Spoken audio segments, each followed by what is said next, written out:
Señorías, reanudamos la sesión con la comparecencia del miembro de la Ejecutiva Nacional de la Asociación Cota Cero, don Javier García Fuentes, a quien quiero agradecer antes de nada su comparecencia hoy en esta comisión para políticas integrales de la discapacidad.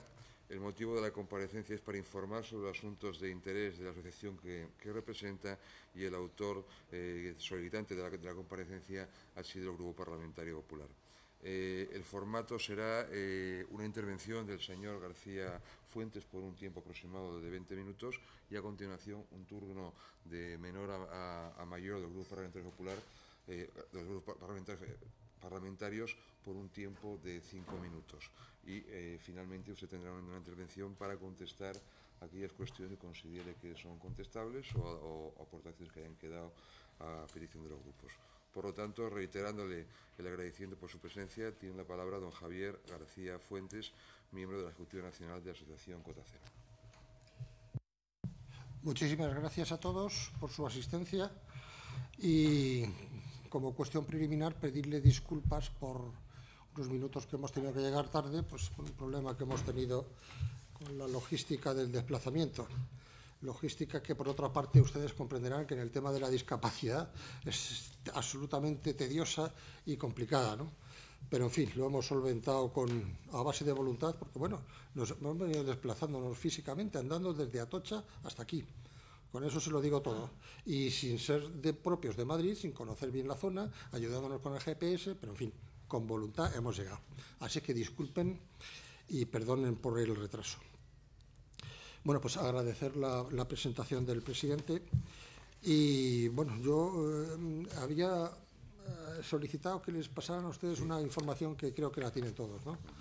Entonces, esto nos va a facilitar, obviamente, la presentación. El primer punto que tenía puesto en el guión, en el índice que les he pasado, pues hablamos de integración laboral.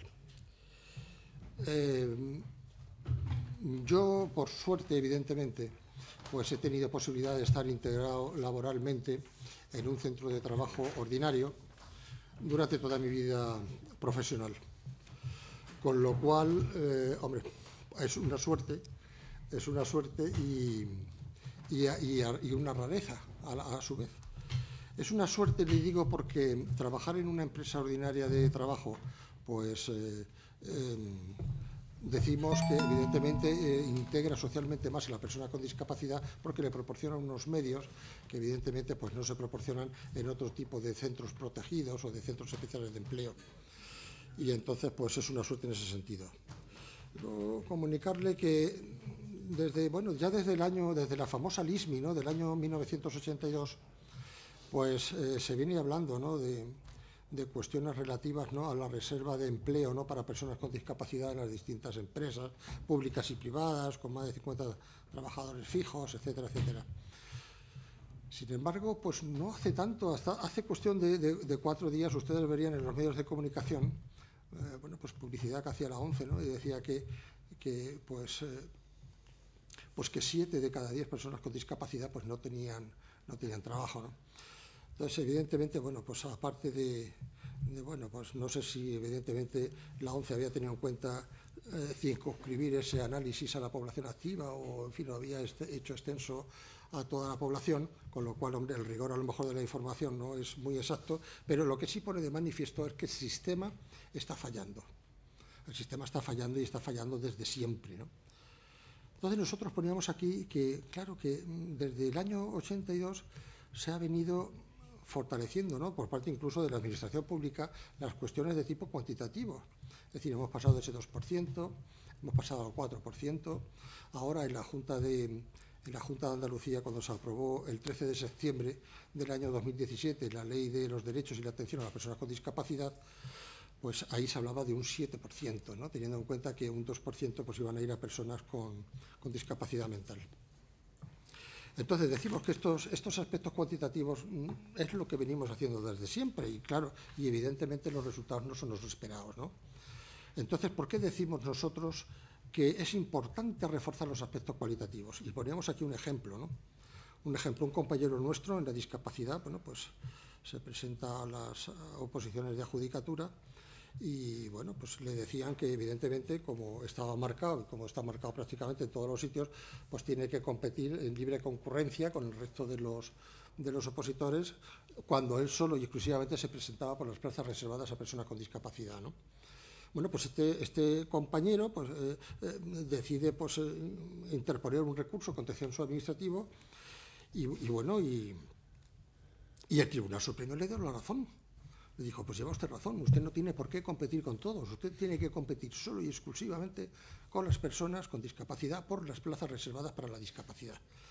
Si bien es cierto que en esa sentencia pues también se hacía alusión a que, bueno, pues que eso solo tenía relación en el ámbito de la magistratura, pero bueno, yo pienso si eso es bueno, ¿no?, para la magistratura, ¿no puede ser bueno para el resto de la función pública, por ejemplo? No puede ser esto para, no sé, ayuntamientos, diputaciones, en fin. Y entonces eso sí que sería una diferencia cualitativa significativa que evidentemente redundaría en que se cumpliera el objetivo, que el objetivo es pues, incluir laboralmente a las personas con discapacidad, puesto que en una sociedad de mercado como la que vivimos la integración laboral es fundamental y es básica para la integración social. Difícilmente se puede contemplar una cosa sin la otra en el caso de las personas con discapacidad. Y bueno, pues ya lo decía Albert Einstein, es una frase que a mí me gusta mucho y que la uso de forma recurrente, ¿no? Y es que, claro, hacemos lo mismo una y otra vez y estamos esperando resultados diferentes, ¿no? Quizás será el momento, a lo mejor, de plantearnos que hay otras formas de hacer las cosas, ¿no?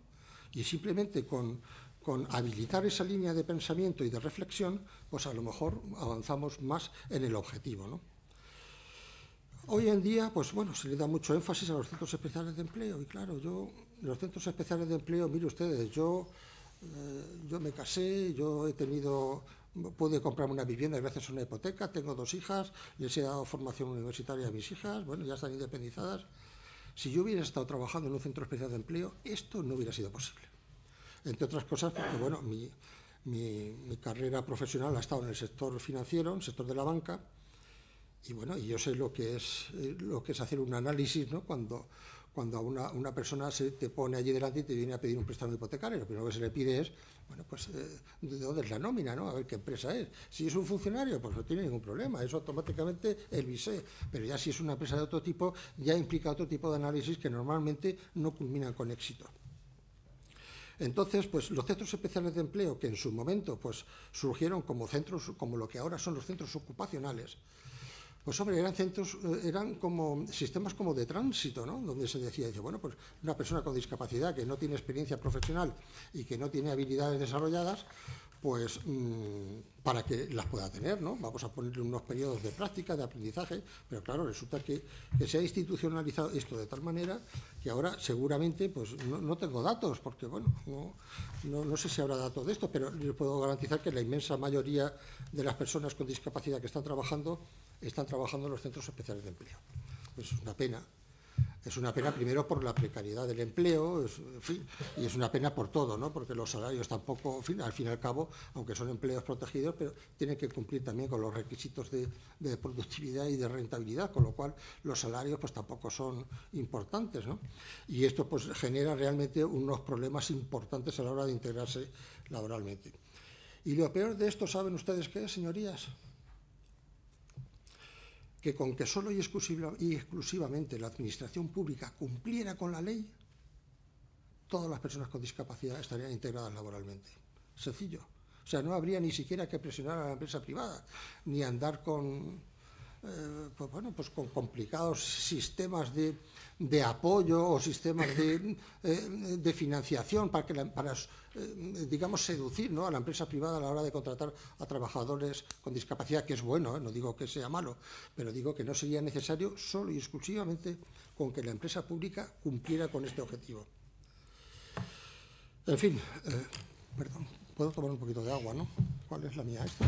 Sí. ¿Esta es? Sí, te he hecho más. Espera. ¿Quieres porque te acerco? Muchas gracias.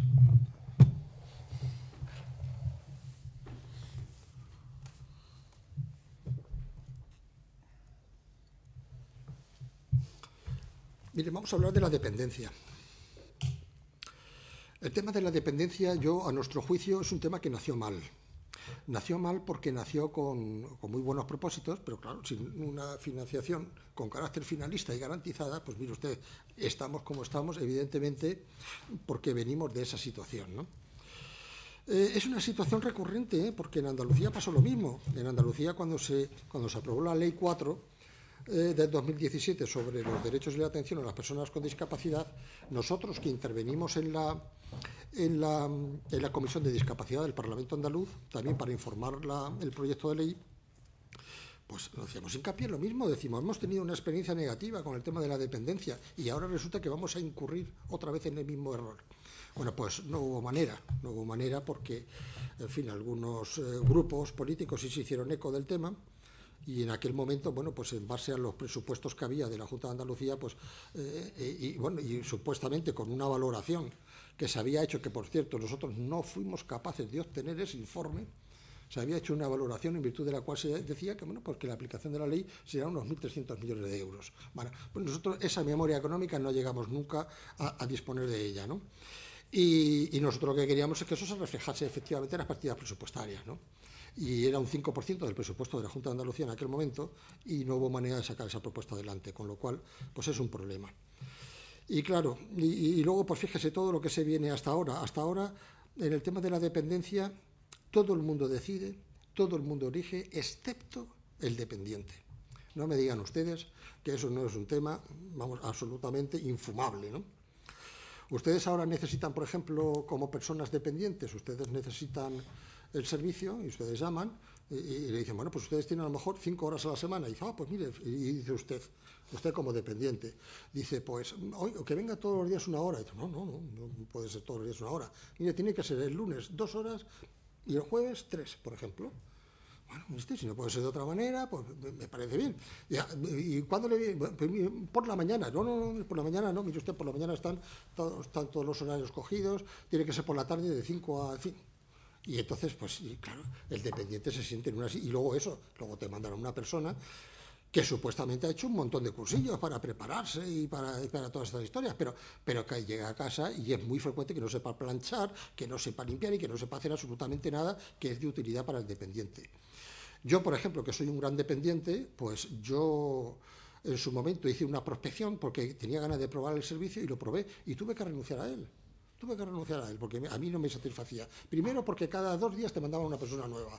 Pues resulta que la que te mandaban el primer día pues había puesto enferma o tal, pero esto con una reiteración absolutamente inadmisible, porque claro, ustedes piensen, por ejemplo, me estaba acordando ahora del anuncio que había de la Dirección General de Tráfico de hace unas fechas, que salía una señora y decía, yo por haber sufrido un accidente y estar en silla de ruedas he tenido que renunciar a mi intimidad. ¿Ustedes saben lo que es eso? Renunciar a la intimidad. Pero bueno, yo creo que es un derecho tan básico y es un derecho tan elemental del ser humano que hay que respetarlo y que hay que ponerlo por encima de todo. Entonces, ese derecho a la intimidad, por favor, eso hay que gestionarlo de otra manera. Fíjese que, por ejemplo, nosotros una de las cosas que no entendemos, por ejemplo, es en el tema del servicio de atención a la atención domiciliaria a la dependencia. Pues fíjese, aquí en la Comunidad de Madrid, pues les cuesta a la Comunidad de Madrid aproximadamente 16,47 euros la hora de atención domiciliaria a la dependencia. Y claro, y nosotros decimos, sé que incluso está con menos. El propio dependiente seguramente firmaría donde correspondiera, decir, mire usted, a mí usted me da 10, 11 euros la hora y yo contrato a mi asistente personal.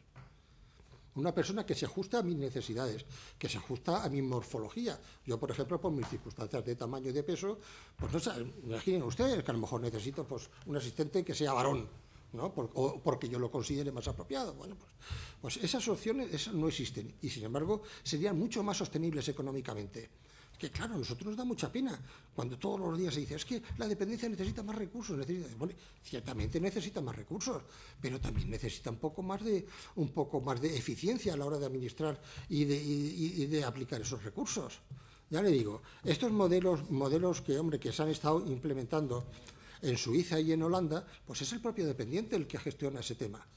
Al propio dependiente, los facultativos de la administración pública le reconocen pues que tiene una necesidad de asistencia de tantas horas y entonces pues es el propio dependiente el que contrata a alguien por esas horas. Y luego, evidentemente, lo que hace es acreditar y justificar que esos recursos han ido a ese objetivo, para evitar malos entendidos, malas interpretaciones y, sobre todo, un fin que no es el apropiado, ¿no? Y luego, pues, hombre, hay que regular la figura ya de una vez, ¿no?, del asistente personal. Estamos dándole a esto un montón de vueltas, ¿no? Y yo creo que es una cosa relativamente sencilla. No entiendo por qué tiene que ser tan complicado regular la figura del asistente personal para la discapacidad. Esto debería ser algo que no debería generar ningún tipo de problemas. Pero claro, yo no sé, estas comisiones quién las forman, ni quién participa, ni quién... En fin, no lo sé, pero que nosotros lo vemos muy sencillo, la verdad. No tendría por qué ser tan complicado y, sobre todo, no tendría por qué dilatarse tanto en el tiempo. Imaginen ustedes, por ejemplo, ustedes son personas dependientes y bueno, una de las opciones que ustedes tienen es la de, yo digo, recluirse en una residencia, porque para mí es una reclusión. Y bueno, pues el Estado a la residencia le puede dar desde 1.700 euros al mes hasta más. Sin embargo, si usted es un dependiente y tiene una pensión no contributiva, la ayuda que recibe del Estado pues no superará los 580 euros mensuales, ¿no? Entonces, ¿por qué hay esta diferencia? ¿No sería mucho más sensato y más lógico no desarraigar a la persona dependiente con discapacidad de su entorno familiar y facilitarle en ese entorno la asistencia que precise? Sería incluso hasta más barato. Yo les garantizo que muchísimas personas, muchísimas familias, seguramente con menos de esos 1.700 euros, firmarían cualquier documento para decir, oiga, deme usted una ayuda menor, que yo con eso atiendo perfectamente a mi dependiente, ¿no? Entonces yo creo que hay que reflexionar sobre todo esto. Porque una de las cosas, hombre, que a nosotros nos preocupa mucho, hombre, y nos molesta, es que siempre que se habla en el ámbito general, no en este específico, sino en el ámbito general, siempre que se habla de discapacidad y dependencia, siempre se habla en tercera persona. ¿Lo han pensado ustedes? ¿Lo han pensado? Siempre hablamos en tercera persona. Y dicen, pues esto para la gente esta pues estaría bien. Y claro, nosotros decimos, no, hagan ustedes al contrario. Ustedes piensen que mañana pueden tener una enfermedad, pueden tener un accidente y se pueden ver en esta situación de dependencia. ¿Ustedes, el sistema que hay ahora mismo, respondería a sus necesidades? Si ustedes lo piensan realmente, yo creo que muchos se convencerían de que eso no es así. Entonces, pues, tenemos también que cambiar la forma de pensar en estas cosas, ¿no? Y tenemos que decir, bueno, pues oye, en fin, yo tengo la grandísima suerte de que, bueno, yo estoy casado, mi mujer no tiene discapacidad, tiene unas capacidades físicas, hombre, pues normales, y a mí me puede atender en mis necesidades básicas. Aparte de que yo tenga que contratar a una persona para que venga a hacer algunas ayudas en casa, ¿no? Pero desde luego tuve que renunciar expresamente a la asistencia de la dependencia porque era absolutamente infumable, ¿no?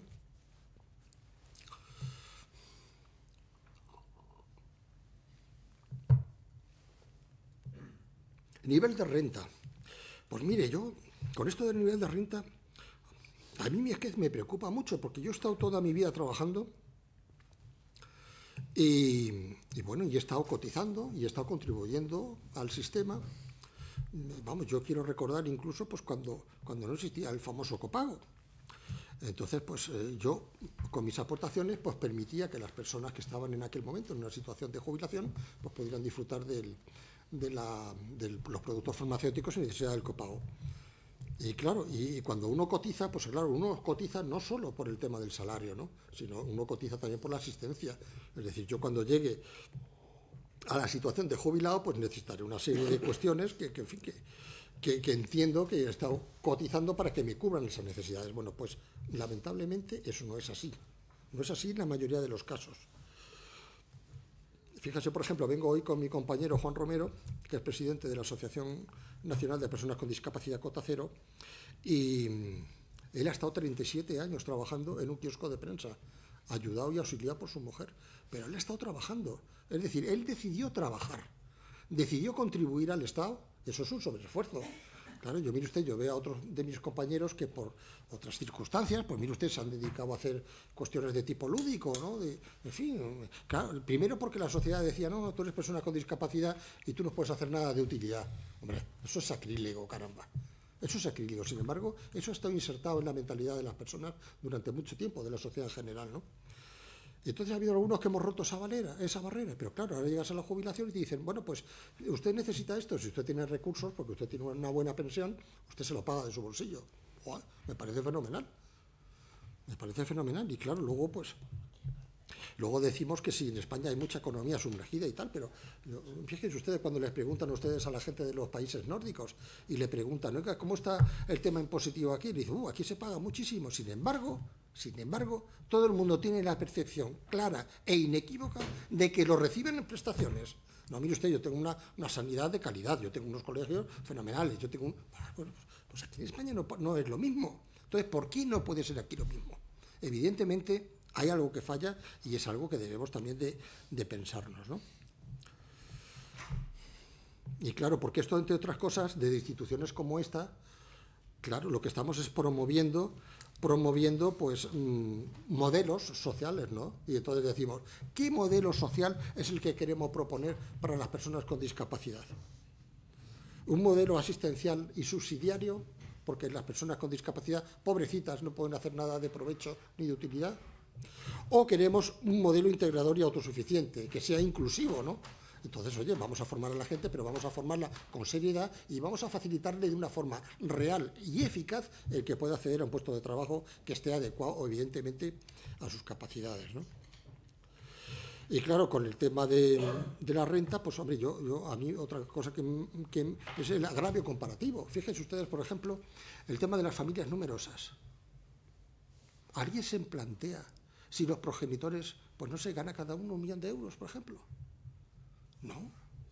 Entonces, ¿por qué ese ajuste fino y tan penoso para la discapacidad? Es que yo personalmente no lo entiendo, porque lo que realmente margina y discrimina es la condición de discapacidad, y eso es indistinto del nivel de renta. Yo puedo tener un nivel de renta, pero yo tengo que desviar forzosamente parte de mi renta a cubrir necesidades por mi discapacidad, cosa que no hacen, por ejemplo, mis compañeros de trabajo.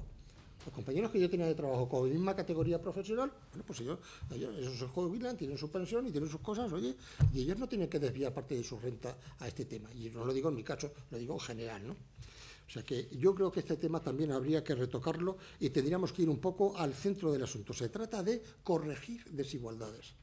Y si se trata de eso, pues hombre, yo no sé los recursos que se emplean muchas veces para comprobar todos estos extremos, es decir, oye, mire usted que hay que ponerle a un funcionario pues para que compruebe a ver usted qué es lo que gana su mujer, o tal, para condicionarle a ver el tema. Pues mire usted, a lo mejor esos funcionarios que están empleados en ese tema también implican un coste, ¿no? Pues mire usted, es que eso se podría eliminar perfectamente, haciendo como se hace, por ejemplo, con el tema de las familias numerosas, que yo entiendo y respeto profundamente. No es igual la carga que soporta una familia con 4 o 5 hijos que la que soporta una familia con 1. Yo lo entiendo.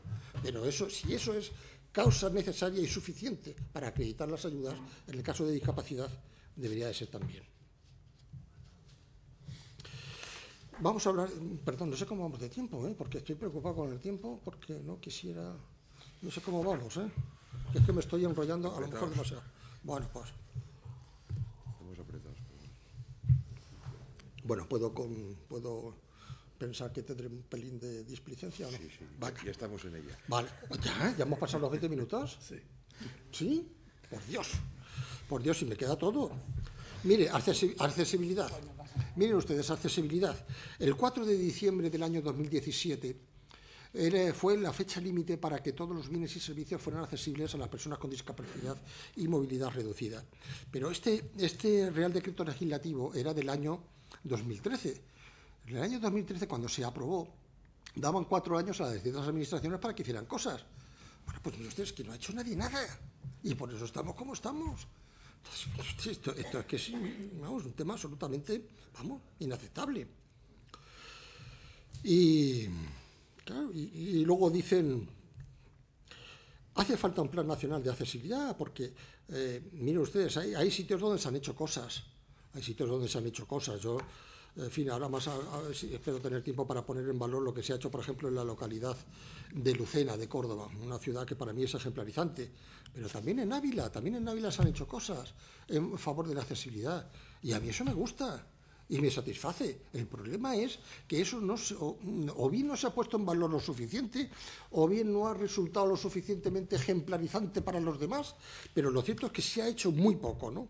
Y entonces, pues tenemos que hacer cosas, ¿no? Y en ese sentido, hacer un plan nacional de accesibilidad es necesario, pero ojo, un plan nacional no como el que se ha hecho hasta ahora. Se ha hecho uno que ha pasado sin pena ni gloria y prácticamente no ha servido para nada, ¿no? Entonces, claro, yo le comentaba cuando estaba mi amigo Borja Fanjul, cuando estaba al frente de, pues yo le comentaba que, hombre, que estos planes de accesibilidad había que hacerlos totalmente al revés. En vez de hacerlo de arriba a abajo, ¿por qué no lo hacemos de abajo a arriba, no? Y esto, pues, yo creo que es un tema que también desde la Federación Española de Municipios y Provincias también se defiende, pero es un tema que al final no cuaja, ¿no? Y entonces pues estamos un poco mareando la perdiz arriba y abajo con estos temas y al final no hacemos nada serio. Y luego, bueno, pues en el propio Real Decreto 1/2013 pues también se hablaba de regular las condiciones básicas de la accesibilidad. Bueno, pues mire usted, todavía estamos esperando. Entonces, no sé, el tema este de la discapacidad es un tema que siempre vamos a atrás casi a barrancas con todo. Y yo creo, pues eso, pues que hay que, en algún momento, alguien que tenga autoridad o que tenga capacidad tendrá que decir, señores, no podemos estar sistemáticamente incumpliendo la normativa de accesibilidad. Además de forma institucionalizada y de forma generalizada. Entonces tenemos que hacer algo para cambiarlo. ¿Qué hacemos? Pues una de las cosas que nosotros, por ejemplo, poníamos es, bueno, lo hablaré aquí abajo y ya me lo salto, hablábamos del régimen sancionador. Un régimen sancionador absolutamente deficiente el que hay. Y a las pruebas me remito. ¿A cuántas personas se han sancionado por problemas de accesibilidad? Pues prácticamente a nadie. Y en cambio tenemos el ejemplo, que es un agravio comparativo, es de la ley antitabaco. Fíjense ustedes lo bien que se aplicó la ley antitabaco. ¿Por qué se aplicó la ley antitabaco? Pues mire usted, muy fácil, porque había una norma que la incumplía y le sancionaban automáticamente. Pues oiga ustedes, con el tema de la accesibilidad tenemos que hacer lo mismo. Miren ustedes, con el tema del ocio. Con el tema del ocio, hombre, a nosotros hay una cosa que nos preocupa mucho y es que entendemos que el Imserso, pues hombre, en lugar de asumir sus propias competencias y su propia responsabilidad a la hora de gestionar las vacaciones, por ejemplo, para la tercera edad, pues lo que hace es delegar la responsabilidad pues, a asociaciones de personas con discapacidad y tal, para que organicen los viajes para la... Pero claro, esto a nosotros nos genera varios problemas, ¿no? Primero, grupos de 20 o 30 personas con movilidad reducida, meterlas en una instalación hotelera, pues mire usted, eso es prácticamente inviable, entre otras cosas porque el hotel no va a tener 14 o 15 o 20, ¿no? O 30 habitaciones adaptadas, ¿no? Para personas con movilidad reducida, ¿no? Entonces, claro, hombre, había ahí una cosa que a mí me molesta, a mí me preocupa, y es que las asociaciones, pues para evitar algún tipo de responsabilidad ante terceros, imagino, ¿no? Pues a todas las personas que asisten a un viaje de este tipo le hacen firmar un documento donde eximen de responsabilidad a la organización si por casualidad, que y suele ser lo más frecuente, no les corresponde una habitación accesible, ¿no?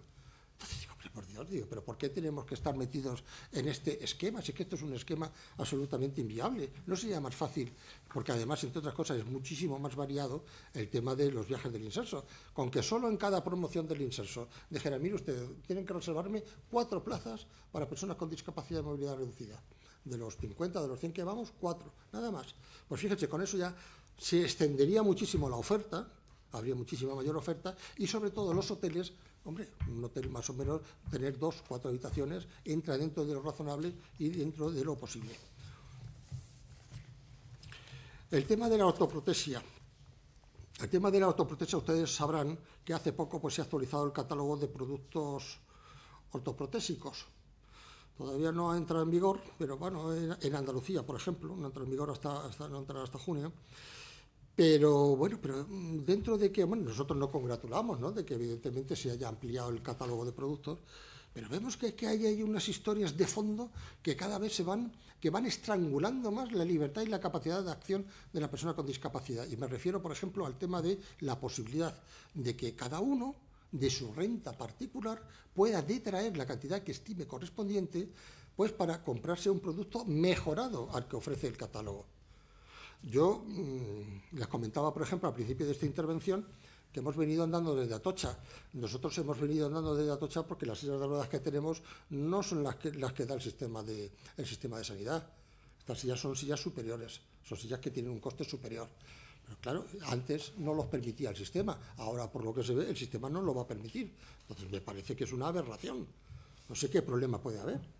Si la receta de la Seguridad Social cuesta 4.300 euros, por ejemplo, y esta silla vale 9, pues ¿qué problema hay en permitirle a la persona usuaria de la silla que ponga él de su dinero el resto? Yo no lo entiendo, pero esa restricción existe y me parece que es un error.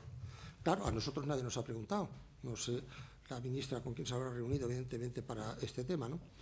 Y el problema es, pues eso, que con una falsa idea, ¿no?, a nuestro juicio, de intentar incrementar la eficiencia de todo este sistema del producto ortoprotésico, pues se están incrementando los sistemas de control de una manera tremenda, ¿no? Controles administrativos, controles de facultativos, bueno, una serie de historias que lo único que hacen al final es poner trabas, es decir, poner palos en las ruedas para que la gente no pueda llegar al final, ¿no? Y esto no era así, miren ustedes. Esto hace 10 años, la silla de ruedas tiene un periodo de amortización de 3 años. Un periodo de amortización que está acreditado por los técnicos en ingeniería que diseñan el producto. Pues mire usted, si ese periodo de amortización se sobrepasa, pues usted debería de acudir y automáticamente tenía que tener una renovación automática. Pues mire usted, eso no es así. Eso no es así. A usted le someten a si ha hecho usted mal uso de la silla, si ha forzado usted el tema, que por qué la tiene rota, que si le vamos a poner un parchecillo y aguanta usted un año más, pero bueno, vamos a ver, cosas que no son absolutamente serias, ¿no?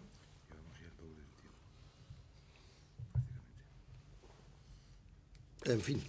Y luego, pues mire, un punto importantísimo, un punto para nosotros importantísimo, me quedan 2 puntos, ¿eh? Yo creo que a ver si en 5 minutos los hacemos los 2. La necesidad de una Fiscalía General para la Discapacidad. Este es un tema para nosotros de vital importancia. Y se lo digo porque en experiencia propia nosotros hemos tenido que recurrir a la justicia en más de una ocasión para que los derechos de las personas con discapacidad sean atendidos y respetados, ¿no? Y la justicia nos ha respondido, y nos ha respondido bien. Entonces, la Fiscalía, hombre, tiene una facultad, y es que ustedes saben que hoy en día recurrir a la justicia por una demanda, a la justicia ordinaria, pues implica una serie de costes que no están al alcance de cualquiera. En cambio, cuando una Fiscalía actúa de oficio porque entiende que se están incumpliendo las normativas de accesibilidad o de los derechos de las personas con discapacidad, pues ahí nosotros estamos protegidos y estamos respaldados. Y por eso lo necesitamos. Este es un tema que ya en su momento, bueno, pues cuando en el 2018 el secretario de Estado, Jesús Manuel Doz, lo comunicó, dice, bueno, lo tenemos en los presupuestos generales del Estado, se aprobaron los presupuestos generales del Estado, entonces, bueno, pues la Fiscalía se puede poner en marcha, sin embargo, no se ha puesto hasta el momento, ¿no? Pero claro, nosotros decimos, bueno, pero una Fiscalía, ¿pero cómo una Fiscalía? ¿Una Fiscalía cualquiera? No. Nosotros necesitamos una Fiscalía que tenga recursos técnicos, económicos y humanos suficientes para el desempeño de su ministerio, porque si no, no va a servir para nada. Seguramente ustedes sabrán que hace ya unos años de la Fiscalía General pues salió una disposición en la cual ordenaban a las Fiscalías provinciales el coordinar, nombraran a un fiscal coordinador de los temas propios de la discapacidad, ¿no? Tanto a nivel provincial como a nivel autonómico. Esto se ha hecho. Pero claro, lo que no te dice la norma es que estos fiscales, para el desempeño de su función, tienen que hacer primero su trabajo de cupo, su trabajo ordinario, igual que el resto de los fiscales, y luego, además, las cosas que le vengan de la discapacidad. Esto evidentemente, eso no funciona, ni puede funcionar, ¿no? Entonces, esto hay que cambiarlo, ¿no? Todo eso hay que cambiarlo. Y yo entiendo que desde la Fiscalía General de la Discapacidad se podría cambiar siempre y cuando tuviera recursos como tiene, por ejemplo, pues la Fiscalía de Menores, ¿no? Y luego también necesitamos al frente de esa Fiscalía, necesitamos a personas comprometidas, ¿eh? No, yo entiendo que el Ministerio Fiscal tiene un sistema de promoción interna en virtud del cual pues la gente llega a los puestos y tal, pero eso, en el caso de la discapacidad, eso no va a servir, ¿eh? Y eso que quede claro. Nosotros necesitamos personas que estén comprometidas y cuyo currículo profesional así le acredite. Es decir, personas que hayan tenido una trayectoria profesional y que está ya acreditada en la hemeroteca, como dirían los de televisión, ¿no? Y por eso, entre los documentos que les había adjuntado, les mandaba uno que decía otra manera de ser fiscal, ¿no? Que esto lo hace el fiscal don Fernando Santos Urbaneja, fiscal de la Audiencia Provincial de Córdoba, y que es fiscal coordinador de la discapacidad en Córdoba y también en Andalucía, ¿no? Una persona absolutamente comprometida y una persona, bueno, pues con unas condiciones maravillosas. Fíjense ustedes que el primer decreto del Ministerio Fiscal en favor de la accesibilidad se produjo en Córdoba en el año 2013 y vino de la mano de este señor, don Fernando Santos Urbaneja. Nunca antes se había hecho nada parecido. Un decreto obligando tanto al Ayuntamiento como a la Comunidad Autónoma de Andalucía a que hiciera una serie de reparaciones en materia de accesibilidad que no había hecho y que además se negaba a reconocer, que eso es lo peor. Y claro, a las personas con discapacidad nos decían que nosotros no teníamos razón, que los edificios cumplían perfectamente. Y no era cierto. Se ordenó una auditoría externa y específica de accesibilidad sobre ese edificio y se comprobó que efectivamente incumplía de forma flagrante. Y luego decirle, bueno, pues que este señor, fíjese, es que este señor no solo en el tema de discapacidad, ya le digo que bueno, como también tiene su cupo, igual que el resto de los fiscales, pues fíjese, ¿saben ustedes que en Córdoba ha sido la primera ciudad en toda España donde todos los damnificados por las preferentes habían cobrado? Sí, señores, no se lo creerán ustedes, pero Córdoba fue la primera y en donde el 100% de los damnificados con el tema de las preferentes recuperaron su dinero. Y eso, claro, yo he visto en medios de comunicación, bueno, gente de coordinadores que dice, es que nosotros somos tal. Mire ustedes, eso lo realmente resolutivo fue la acción absolutamente determinante del fiscal que intervino en ese tema, ¿no? En fin, y muchas cosas más, ¿no? Y ya para terminar, un ejemplo práctico que mire ustedes, que es que me niego casi a no decirlo, porque miren ustedes, el Ayuntamiento de Lucena de Córdoba es un ayuntamiento que tiene 43.000 habitantes, tiene un presupuesto anual de algo más de 43 millones de euros y hace 4 días han aprobado un plan integral de accesibilidad de 20 millones de euros, con un propósito de ejecución, bueno, pues de unos 5 años, ¿no? ¿Ustedes saben eso lo que es? 43 millones de presupuesto anual y un plan nacional de 20 millones. Vamos, es increíble, ¿no? Bueno, pues eso es lo que hay que hacer cuando se quieren hacer las cosas bien y cuando uno realmente se quiere comprometer con las cosas, ¿no? Y claro, todo el mundo quiere ser una Smart City hoy en día, ¿no? Pero las Smart City o ciudades inteligentes son ciudades que responden a las necesidades de todos sus ciudadanos sin excluir a nadie en particular. Así es que lo tienen. Pero bueno, luego más cosas, fíjense ustedes. Es la única ciudad que yo creo de España y del mundo que en la media maratón que organizan todos los años, los premios que hay para las personas con discapacidad o sin discapacidad son exactamente los mismos. Es decir, no se discrimina y no se margina. Vamos, es absolutamente espectacular. Y yo creo que cosas como estas pues se deberían de... Y luego tienen una comisión de accesibilidad en el ayuntamiento que funciona, porque ustedes seguramente pues tendrán comisiones de accesibilidad, existen unos aspectos formales, ¿no? en la reglamentación de estas comisiones de accesibilidad que, bueno, que si uno se ajusta taxativamente a lo que ahí se pone, pues eso hace inviable que las cosas funcionen, ¿no?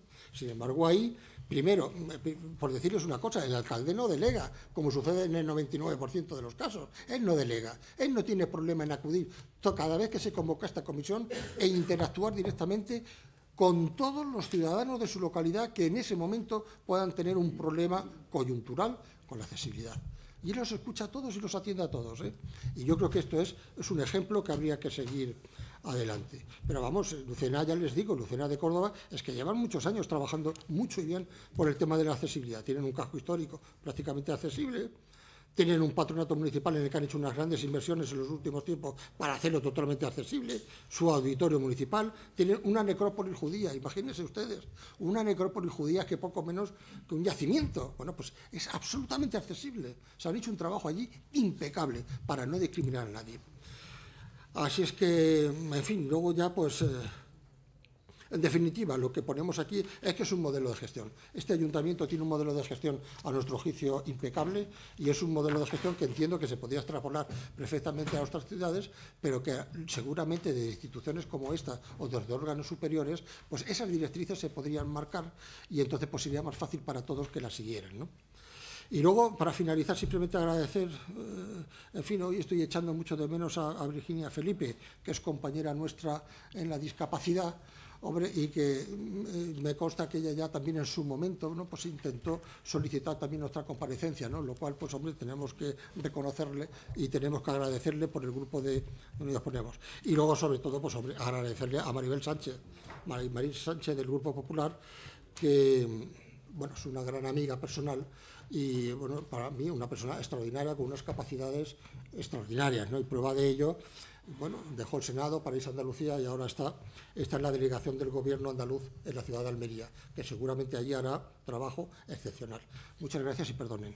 Muchas gracias, don Javier García Fuentes, miembro de la Ejecutiva Nacional de la Asociación Cota Cero.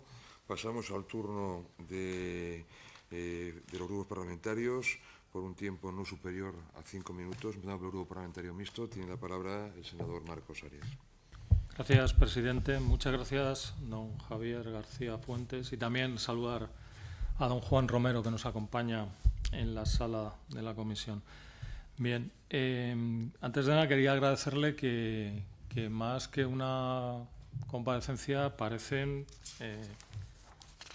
o sea, merecería la pena hacer 9 por cada una de lo que nos ha trasladado, que me parece muy interesante. Usted ha hablado desde inclusión laboral hasta el pueblo de Lucena, que creo que tiene un valedor bastante interesante en usted, para ver y comprobar in situ que la accesibilidad es, como usted ha dicho, o ese plan integral de accesibilidad de la localidad es una realidad. Y creo que es importante lo que nos traslada, y además en el momento que nos lo traslada. Estamos en un momento casi electoral y muchas de las cosas que usted nos traslada son fundamentales para la vida digna de las personas con discapacidad. Inclusión laboral, dependencia, en el que podríamos, insisto, hacer un capítulo aparte y exacto, nivel de renta, por supuesto el tema de accesibilidad, que desde Ciudadanos siempre hemos considerado que es verdad que es un derecho de las personas con discapacidad, pero es fundamentalmente un derecho de todos los ciudadanos, con y sin discapacidad, para disfrutar en igualdad de condiciones y para hacer un diseño para todos. Ha hablado usted del ocio, de ortoprotesia, del régimen sancionador, es verdad, pero si la ley no se cumple, pues habrá que denunciar que efectivamente no se cumple. Y ha hablado de fiscalidad general dentro del ámbito de la discapacidad, que bueno, además se extiende a otras comisiones y se extiende a otras áreas de fiscalidad de Hacienda del Gobierno de España en este caso. Por lo tanto, nos parece muy interesante todo lo que hay. Tomamos muy buena nota de lo que ha comentado.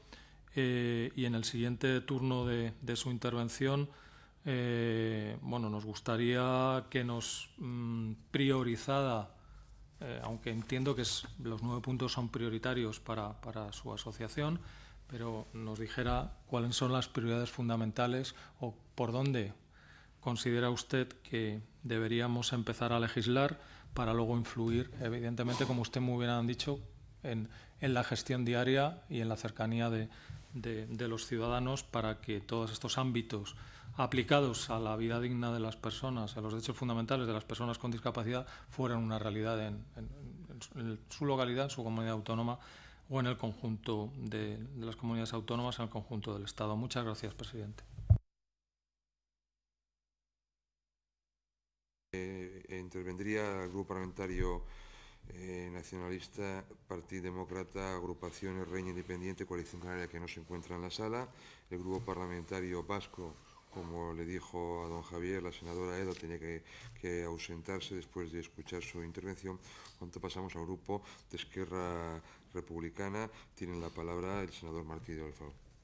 Sí, gracias, presidente. En nombre del Grupo Parlamentario de Esquerra Republicana me gustaría agradecerles pues su tarea, su esfuerzo y también su exhaustiva presentación, la fotografía un poco de la situación del colectivo al que representan. Yo me quedaría con 2 conceptos íntimamente vinculados entre sí. Van apareciendo reiteradamente también en las otras comparecencias de forma muy clara. La primera de ellas se refiere a la autonomía plena. Usted se ha referido en términos de dependencia a la figura del asistente personal, que estamos delante de un contexto y unas circunstancias que al final nos llevarán a todos a convenir que se tendrá que regular la figura del asistente personal estrechamente vinculado también al derecho, desde mi punto de vista fundamental, también a tener una vida sexual e íntima plena. Esto me parece también bastante importante. Y luego, en relación con el modelo de gestión en torno a la dependencia, usted ha apuntado que sería necesario pasar de un sistema quizás de cariz asistencial a un sistema más vinculado a la integración, a la autonomía plena, con lo cual desde Esquerra Republicana estamos muy de acuerdo.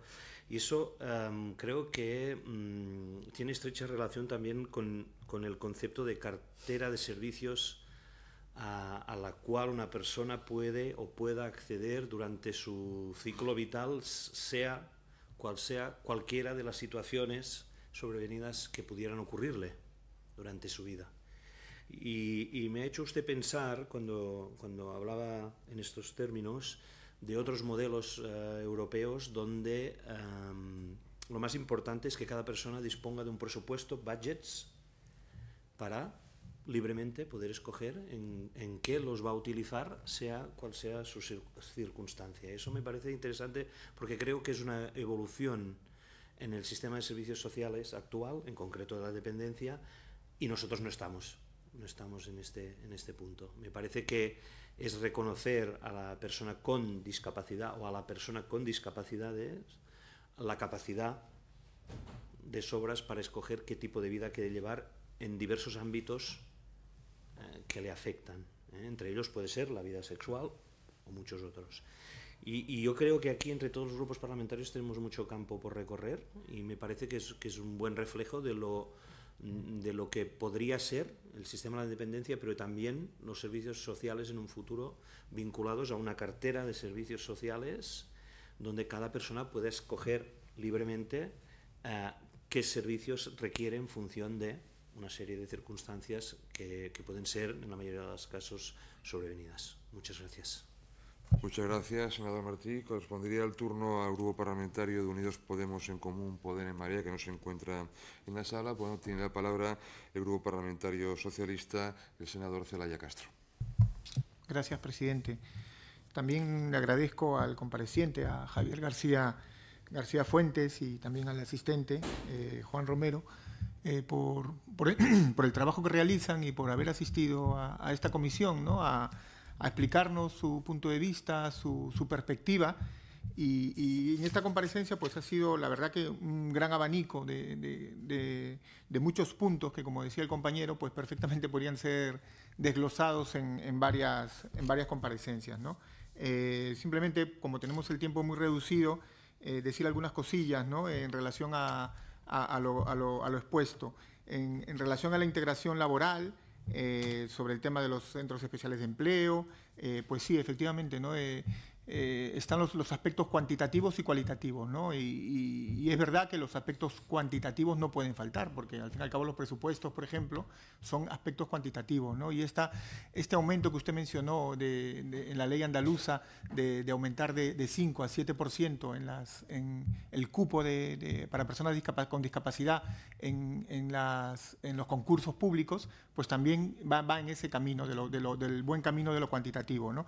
Respecto a lo cualitativo que mencionaba, yo creo que nosotros creemos de que las instituciones públicas definitivamente tienen que dar el ejemplo, ¿no? Con el tema de evitar la discriminación en las personas con algún tipo de discapacidad, ¿no? Pero esto también no es solo una tarea del Estado. Yo creo que es una tarea de los diferentes sectores de la sociedad. Yo creo que tienen que estar implicados todos. De hecho, la legislación se hace para que sea de esa manera. También brevemente, en el tema de la dependencia, es verdad, ¿no? Que desde que se aprobó la ley el año 2006, lo que se pone en marcha es un cambio de modelo, ¿no? Un modelo de asistencia, ¿no? De un modelo basado en la implicación masiva y obligada principalmente de mujeres al cuidado de los familiares. Se cambia el modelo a través de la legislación hacia un modelo de socialización del riesgo, ¿no? En el cual pues, se apostaba o se apuesta mediante la ley por un sistema universal y suficiente. Yo creo que el concepto de la ley se entiende perfectamente, ¿no? Y es verdad que la ley de la dependencia hay que mejorarla, es verdad que hay que evaluarla, es verdad que hay que cubrir muchos aspectos que a lo largo de los años de su implementación pues han visto que faltaban. pero también es necesario decirlo, pero también ha hecho falta también cumplirla. O sea, la ley de la dependencia tenía una serie de supuestos que en el balance que hacemos, por ejemplo, en los 10 años de la dependencia, pues vemos de que muchos aspectos no se han cumplido. Y, por ejemplo, el tema de la financiación, pasamos de unos aspectos que se comentaban de que no eran sostenibles a literalmente un recorte financiero, ¿no?, de la ley, ¿no? Incluso nosotros desde el Partido Socialista hemos estado permanentemente denunciando de que la prestación que daba el Estado central no se correspondía con lo ajustado a la ley, ¿no? Eso debido a un decreto del 2012 que fue lo que le hizo su recorte, ¿no? Pero sí estamos de acuerdo en que la ley tiene que ser sometida a evaluación para mejorar, ¿no? Y obviamente en su evaluación tienen que participar todos los actores implicados, principalmente las personas receptoras del derecho de prestación. Mencionaba también el tema de la eliminación de intermediarios onerosos, innecesarios, hacía la comparación de las prestaciones de la atención domiciliaria en Madrid, por ejemplo, y efectivamente, ¿no? Nosotros, como parte de esta evaluación que tiene que hacerse, pues hemos visto precisamente eso, ¿no?, de que muchas veces la prestación dado al sueldo, al salario de las personas que asisten o que cuidan, al final puede ser hasta un 50% de lo que corresponde al subsidio, cuando perfectamente podría elevarse al 75%, ¿no?, que fue una propuesta que precisamente hicimos desde Andalucía, ¿no?, que la prestación salarial tuviera al menos el 75% de lo que correspondía al subsidio. Y también quería preguntarle, para no extenderme mucho, porque entre otras cosas tampoco tengo mucho tiempo, quería preguntarle por el tema de los aspectos educativos, ¿no? Porque es verdad que la ley que menciona del 2013 está allí, se dieron los 4 años de plazo, sabemos hay un régimen sancionador, pero sin embargo el régimen sancionador hemos visto que en el cotidiano no funciona como debería funcionar, ¿no? Y paralelo a esto, creemos nosotros de que las campañas de sensibilización, los componentes educativos son muy importantes, ¿no? Yo ahora mismo me acordaba de un ejemplo, ¿no? Un familiar hace una modificación de una casa precisamente para una persona mayor con algún grado de discapacidad y dependencia, y esta persona pues al final tiene problemas para moverse por la casa, ¿no? Porque no se han cumplido la normativa, pero sobre todo porque no hay concienciación, ¿no? No hay una sensibilización adecuada en diferentes niveles sociales, en colegios profesionales, por ejemplo, relacionados al urbanismo, ¿no? Y simplemente terminar con este concepto de la accesibilidad, que ya está recogido en la Constitución, que está recogido en la Convención Internacional, que está recogido en muchos estatutos de autonomía, pero sobre todo traer el concepto de la accesibilidad universal, ¿no? La accesibilidad universal es lo que al final hace que una persona con algún grado de discapacidad no sea dependiente o sea más o menos dependiente. Y no solamente afecta a las personas con algún grado de discapacidad, sino que también afecta al resto de colectivos sociales, como mujeres embarazadas, como muchos tipos de personas. Y yo creo que la lucha y el trabajo que vosotros realizáis es muy importante en esta tarea de mejorar la sociedad. Gracias. Muchas gracias, senador Celaya Castro. Por último, tiene la palabra el Grupo Parlamentario Popular, el senador García Nieto. Gracias, presidente. Bueno, yo también quiero, lógicamente, darle la bienvenida a don Javier y también a don Juan. Gracias por atender esta llamada de la Cámara. Y quiero trasladarle también el saludo de Maribel, que fue ella la que dejó pedida esta comparecencia, y trasladarle a usted, hablé ayer con ella, el saludo expreso, que aunque ya no la tenemos de compañera en la Cámara, su sombra todavía sigue estando presente. Yo también quiero agradecerles su trabajo y explicarle que está usted en una comisión específica de discapacidad joven, porque he hecho andar en esta legislatura, y por eso esta serie de comparecencias que estamos teniendo, para que todas sus señorías, todos los senadores, nos enteremos de qué hace, en qué trabaja y cuáles son las preocupaciones del tejido social tan importante en un sector como el de la discapacidad. No lo ha dicho usted, pero lo digo yo, que son ustedes una organización peculiar. Una organización que no solicita ningún tipo de subvención, por lo cual yo les felicito, porque eso les da la capacidad de tener una libertad importante, de no deberle nada a nadie, ni de tener ningún tipo de sumisión a nada. con lo cual son ustedes libres de opinar como quieren y así me parece que eso les da una potencia importante en sus peticiones, ¿no? Viven de las aportaciones de sus socios. Me decía el presidente de la asociación hace un momento que la primera vez que les han dado a ustedes algo para venir a Madrid ha sido hoy. Así es que, bueno, bienvenidos sean. Y yo quiero también dejarlo patente.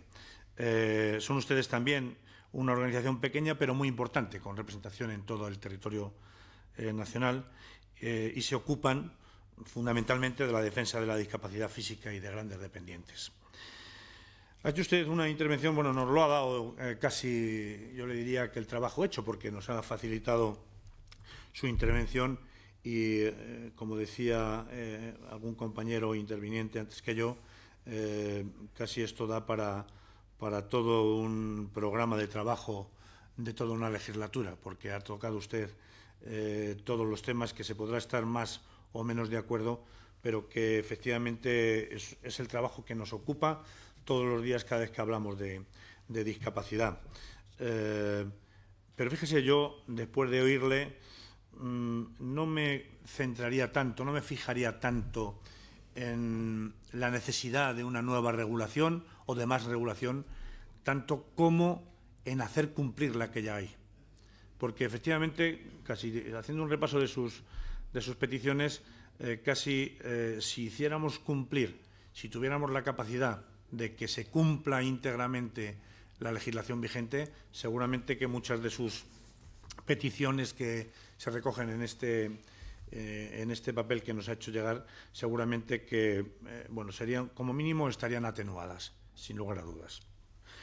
Se centran ustedes fundamentalmente en los esfuerzos, su organización, quiero decir, aunque ha hecho un repaso por todas las necesidades que tiene el mundo de la discapacidad, pero centran ustedes fundamentalmente sus esfuerzos en la exigencia del cumplimiento de la ley, sobre todo de la accesibilidad, porque eso, lógicamente, sería seguramente un buen punto de partida para que ustedes desarrollen su vida de una manera íntegra y no les pase lo que les ha pasado hoy al llegar a Atocha, que han pedido 2 taxis accesibles y resulta que les han facilitado 2 taxis que no eran accesibles y se han tenido ustedes que venir caminando. Cosa lamentable a las alturas de la película que estamos, que si ustedes piden 2 eurotaxis, les manden 2 taxis que no lo eran, ¿no? Así es que yo creo que simplemente con hacer cumplir la ley y con hacer cumplir el artículo 9 de la Convención de los Derechos de las Personas con Discapacidad, seguramente que ustedes podrían participar plenamente en todos los aspectos de la vida social normal, que es a donde hay que tender, a la normalización de la vida de las personas con discapacidad, ¿no?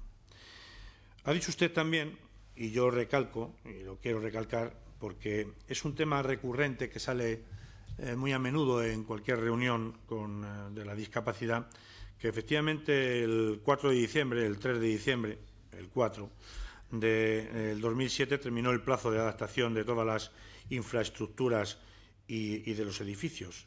Y efectivamente falta mucho. Es decir, terminaba el plazo, pero no está cumplido seguramente en un porcentaje muy alto, ¿no?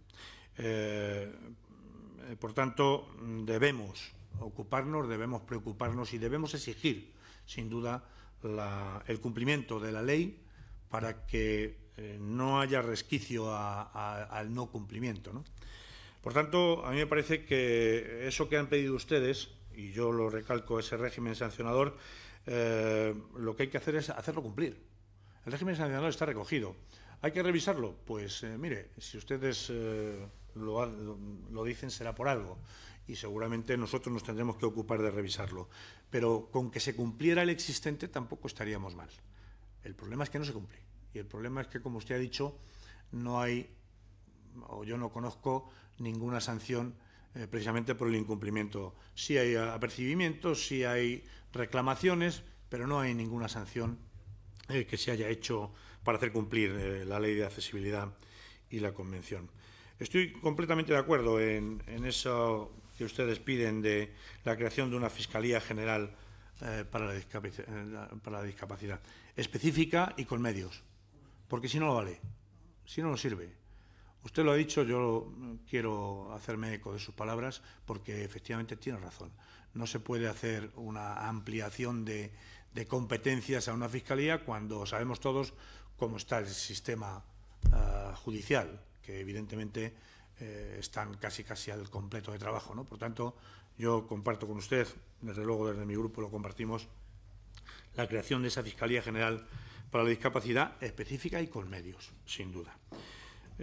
Yo quiero trasladarle el compromiso del Grupo Popular para seguir, desde luego, instando a todas las instancias, tanto públicas como privadas, para la erradicación de barreras, tanto arquitectónicas como de la comunicación y el transporte. Creo que no es suficiente y creo, además, que es una misión de todos nosotros preocuparnos y ocuparnos de que la ley se cumpla y de hacer cumplir esa ley a todas las instancias.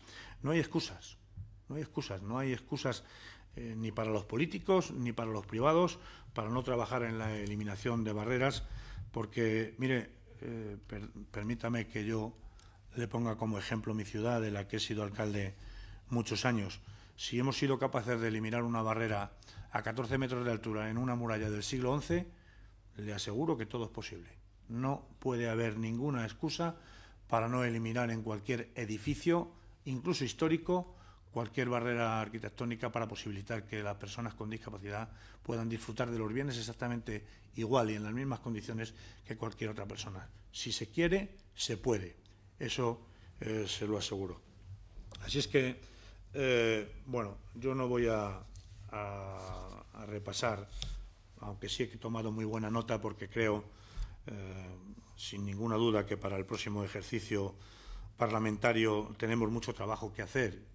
Simplemente recogiendo muchas de sus peticiones, he tomado muy buena nota. No voy a hacerle, como digo, un repaso exhaustivo de su intervención, aunque alguna cosa sí querría decir, y es que, bueno, es verdad que atravesamos una crisis profunda en el año 2012. Termino ya, presidente.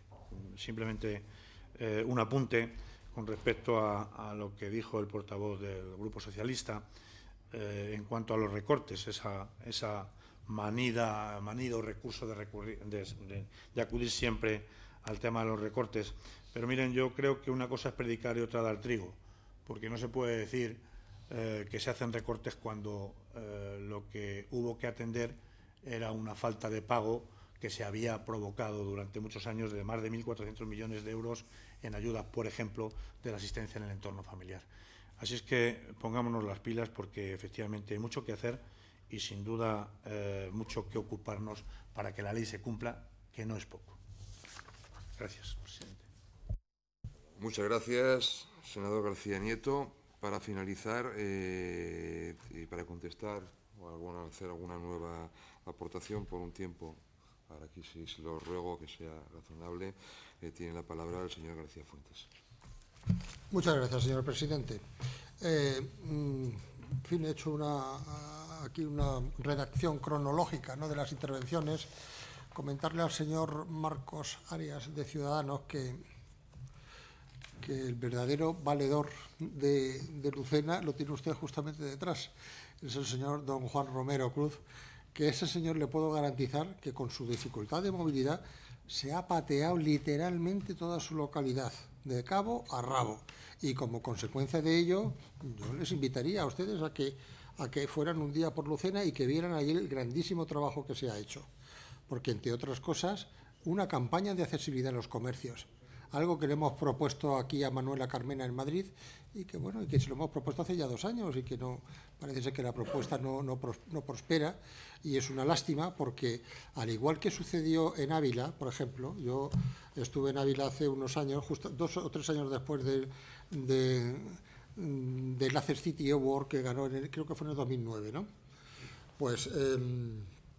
y claro, a mí me encantó y me sedujo muchísimo la sinergia que se había generado en toda la ciudad cuando yo veía en todos los establecimientos una pegatina que ponía: este establecimiento se adhiere al compromiso por la accesibilidad, y nosotros cumplimos, ¿no? Y esa pegatina la veía uno por todos los sitios. Bueno, en Lucena es algo parecido, ¿no? Y entonces esa sinergia yo creo que es la que debemos todos de buscar y de procurar, que no es inalcanzable, simplemente en fin, proponérselo como sucedió en Ávila y como ha sucedido en otros sitios. Al portavoz de Esquerra le diría que básicamente de lo que se trata es de eliminar intermediaciones onerosas. Porque claro, yo hace unos años, cuando todavía estaba la presidenta de Madrid, la señora Cifuentes, pues yo recuerdo que estas sociedades, ¿no?, que administraban los servicios de la dependencia, bueno, pues le hacían unas exigencias, ¿no?, le decían que había poco, que le tenían que dar más dinero, ¿no?, para mantener el sistema. Y claro, a mí aquello me molesta porque primero ponen el servicio en riesgo. Y yo digo, pero bueno, si es que nosotros autogestionándonos lo haríamos por mucho menos y sería infinitamente más satisfactorio. Digo, eso es un propósito de eficiencia que yo creo que todos deberíamos de seguir. Y por supuesto son las intermediaciones onerosas. ¿Para qué sirven? Mire usted, a mí eso no me sirve ni me soluciona ningún problema. Yo eso lo eliminaría radicalmente y dedicaría los recursos disponibles realmente para que el propio dependiente pudiera solucionar sus problemas, ¿no? Luego al señor Castro le comentaría que efectivamente hay muchos temas que tocar. Los temas de educación no lo hemos tocado mucho, pero evidentemente usted sabe que la Convención Internacional de los Derechos de las Personas con Discapacidad, entre otras cosas, habla de la integración en el medio ordinario, aunque entendemos que en algún momento determinado pues debe haber centros especiales, debe haber centros con una dotación, con unas características, con unos equipamientos especiales para atender a personas especiales, pero con un requerimiento básico y fundamental, y es que se respete, por Dios, que se respete la voluntad de la familia y de la persona con discapacidad. Si quiere ir a un centro integrado que está al lado de su domicilio porque vaya su hermano, que pueda hacerlo.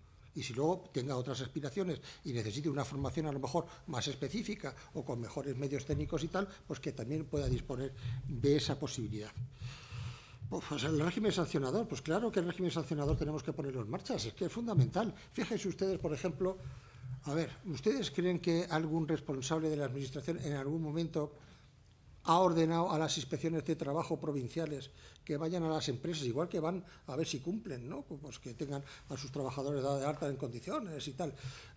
¿Alguien les ha dicho alguna vez que vayan a comprobar si cumplen el tema del 2%, por ejemplo?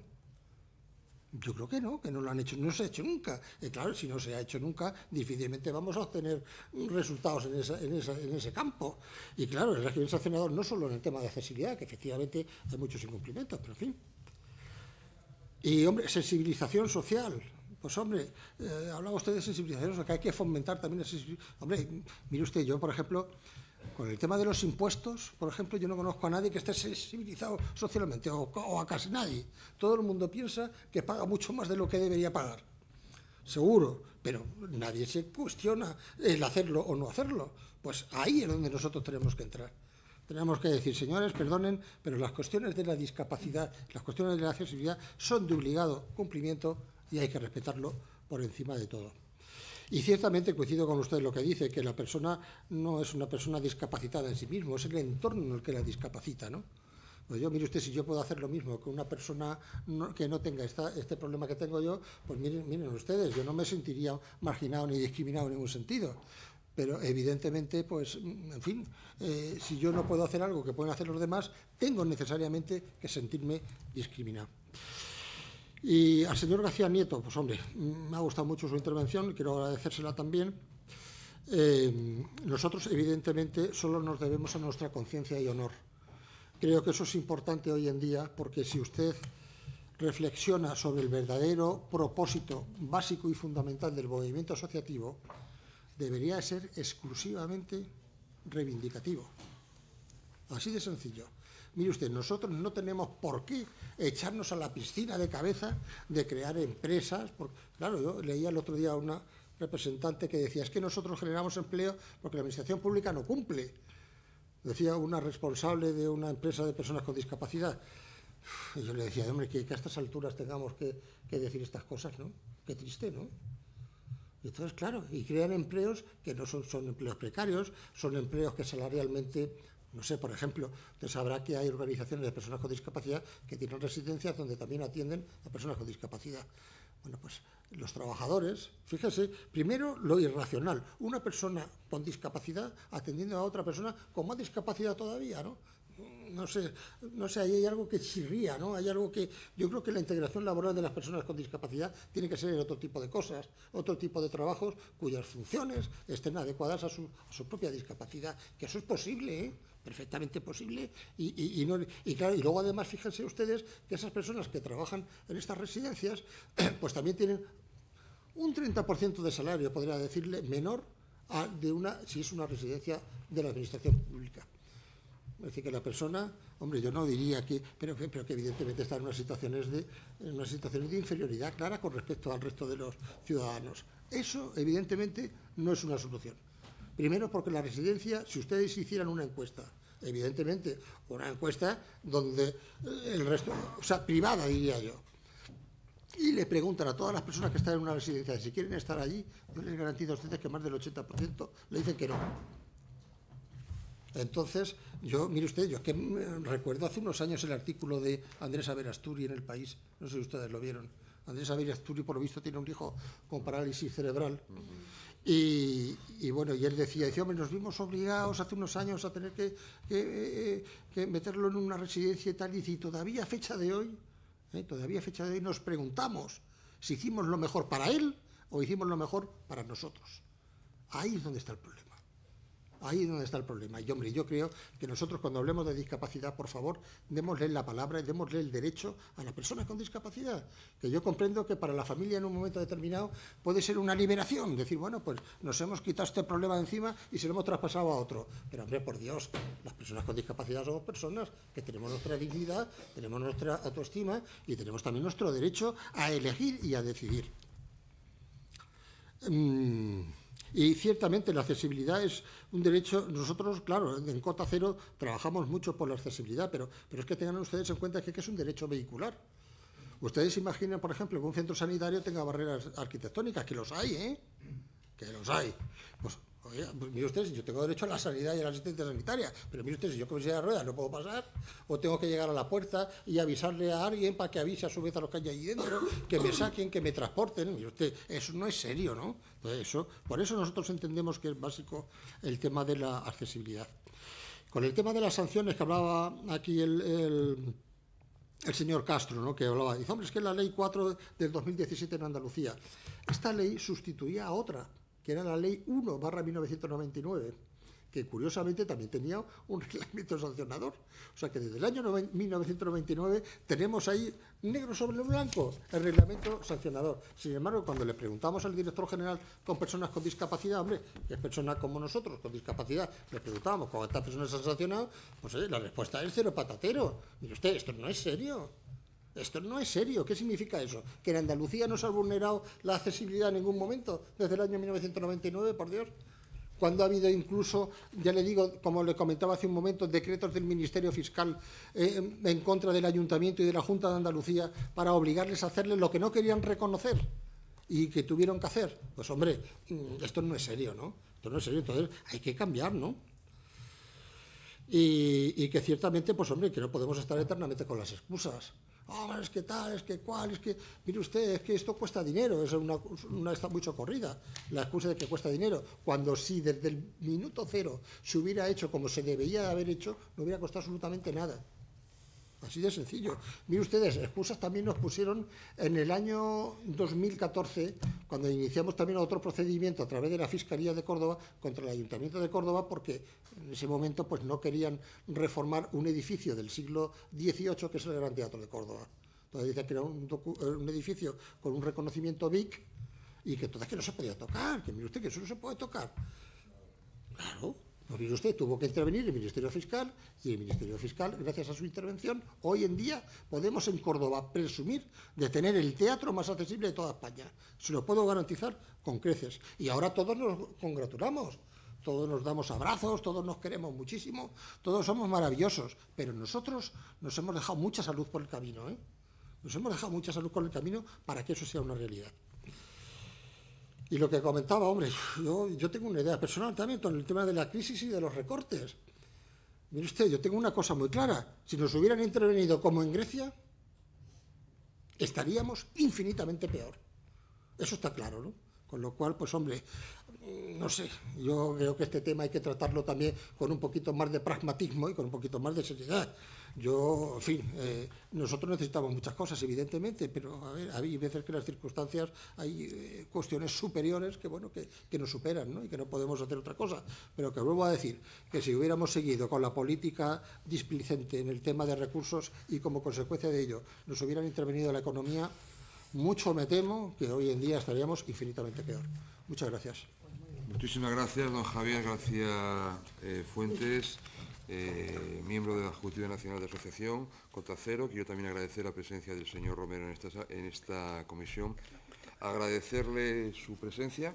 Decíamos al anterior compareciente que esta comisión, cuando se creó, uno de los objetivos que tenía era, además de escuchar lo que tenían que decirnos de terceras asociaciones diferentes que existen de la discapacidad, que ellas sintiesen esta comisión como un lugar donde pueden acudir a decir lo que piensan, a decir qué plantean, y que seguro que los grupos parlamentarios iban a tenerlos. Como estoy seguro que en las próximas legislaturas ustedes seguirán teniendo cabida en esta comisión, me van a permitir, antes de finalizar esta, que es la última sesión de la comisión, hacer un pequeño resumen de lo que ha sido la actividad de la comisión, que constituimos, quiero recordar, hace apenas 22 meses. Se constituyó el 9 de mayo del año 2017, por lo tanto, apenas 22 meses. Hemos celebrado 28 sesiones, 14 sesiones de la comisión, 13 reuniones de mesa y portavoces y una reunión de una ponencia. Hemos tratado un total de 17 mociones, 22 comparecencias, incluidas las 2 que hemos celebrado en el día de hoy, y una proposición de ley. Hemos realizado 2 visitas hace poco, quedan sin debatir, que espero que se puedan recuperar en próximas legislaturas, 13 mociones, 50 comparecencias y 3 preguntas. Quiero agradecer a todos ustedes, en primer lugar a los miembros de la mesa, el trabajo que han realizado, a los miembros de los grupos parlamentarios sus iniciativas, sus comparecencias, sus mociones, sus intervenciones dentro de esta comisión. Quiero tener también un recuerdo cariñoso para una senadora que hoy no está aquí, que es Virginia Felipe, a la que creo que todos querremos mandarle un fuerte abrazo y desearla que se recupere a esta comisión lo más pronto posible.